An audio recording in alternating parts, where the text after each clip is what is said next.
Infinite Crisis is a free-to-play MOBA-style game using DC characters. Sounds fun, right? Like something a lot of people might want to play.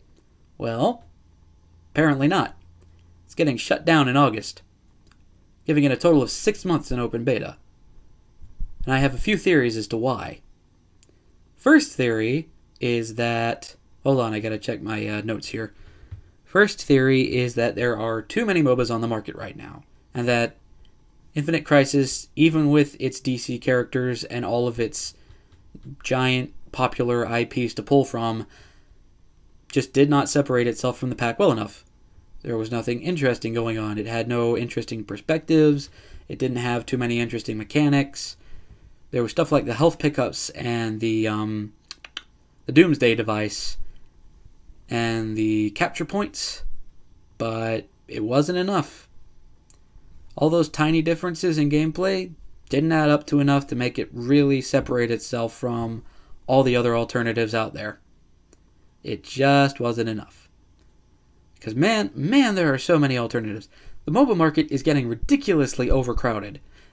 I would not be surprised if this was the first in a long line of downfalls. Like the first domino being knocked over. Just do. Because there's Smash Muck Champions, there's Smite, there's Strife, there's what else is there? There's League of Legends, there's Dota 2, there's hard to think of them off the top of my head. Most of them have names that are so hard to remember just because they're so generic. But you see what I'm saying. If you know about these things, then you know that I'm telling the truth. That there's one too many. There's one too many, and I think it's starting to bite people in the ass. Another reason why is because, well, I don't think the marketing department was feeling well when they were making this game, or working at all, really, because DC they have Batman vs. Superman coming out. They have Flash, Arrow, which has been on for like 8 seasons. They've got all these animated TV shows and animated movies and all these movies and all these TV shows, and not during a single one of them do they ever advertise Infinite Crisis. This game that's full of IP and universe and lore that people watching those shows and those movies would care about. And there's just not a single ad for Infinite Crisis in them. It's not there. Just not there. What was the advertising team doing? Were they out getting lunch every time they were supposed to have a meeting? Were they sniffing glue? Were they monkeys? Because that would explain the sniffing glue. I just don't know. Just their marketing was non-existent. It was nowhere. This is entirely anecdotal, I admit. It's from my personal experience. But I never saw a single ad for Infinite Crisis. Not a single one. I'm not cutting that out, and I'm not making another take. Enjoy that cough. Never a single ad for Infinite Crisis. I was on game sites. No, I saw one. I saw one as a sidebar. I saw one sidebar ad, and that was it. It's like their marketing budget was like 5 pennies in a shoelace. It was nowhere. Nobody... I'm not sure most people knew it existed. And this is a DC game. A DC game backed by Warner Brothers Entertainment.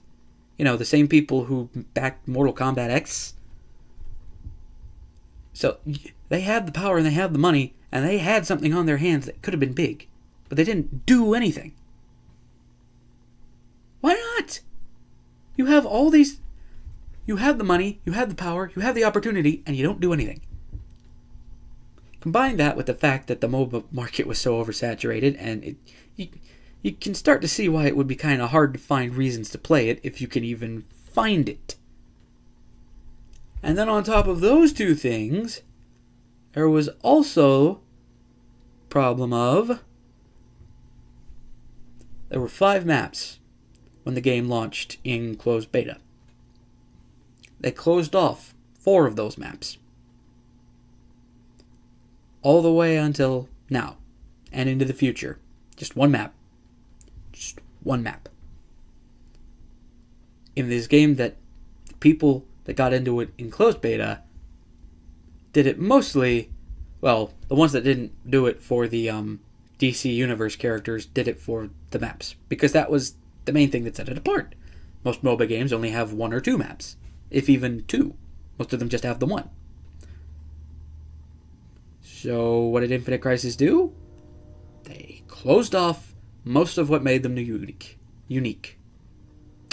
Closed off most of what made them unique from their entire player base and never brought it back. And the excuses I've heard for this were that 1, the maps were buggy. Fair, but you should have fixed those bugs, not closed off the maps to everyone forever. Because a buggy map that gives people variety is always going to be chosen over literally nothing. We're living in a society where people put out early access games for up to $30, $40, $50, $60, and people still buy them. They're willing to accept a buggy if it means good, as long as the bugs aren't going to be permanent.